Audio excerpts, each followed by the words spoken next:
In today's gospel, Jesus tells us the parable of a man who throws a wonderful party, and he invites people. When the time comes, however, for this banquet to be served, his servants go out, and the people invited give him excuses for why they are not going to come. One says, "I have purchased a plot of land, and I need to go inspect it." Let's be honest. Who would purchase a plot of land unseen? This excuse makes no sense. Another says, "I have bought 3 yokes of oxen, and I need to go test them out." Let's be honest. That could be done tomorrow. It does not have to be done today. Another says, "I am recently married, and for that reason, I want to be excused." Now, what's interesting about this one is this is actually in the Bible as a valid excuse to be released for 1 year from compulsory military service in the Old Testament. But he wasn't married today. We're not talking about this party interfering with his wedding night. If anything, invite your wife to the party. Make it a date night. This excuse also makes no sense.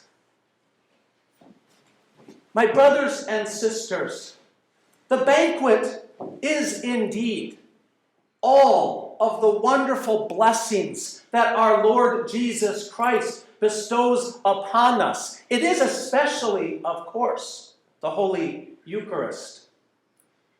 But let's be honest, all of us from time to time do find ourselves making excuses for why we would not draw closer in our hearts to Jesus, for why we would not try and make an effort to deepen our prayer life, to perhaps fast with greater vigor, to perhaps make a sacrifice of time to come and worship our Lord in the company of others at services that the church provides.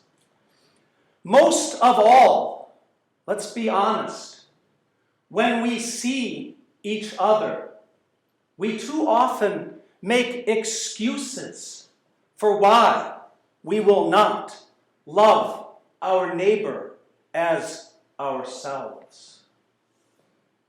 As we are now so close upon the celebration of our Lord's Nativity, let us, my brothers and sisters, make no excuses, knowing that none of our excuses do make any sense when it comes to instead answering the invitation, going to our Lord's spiritual banquet, and becoming truly the servants of God that He intends us to be.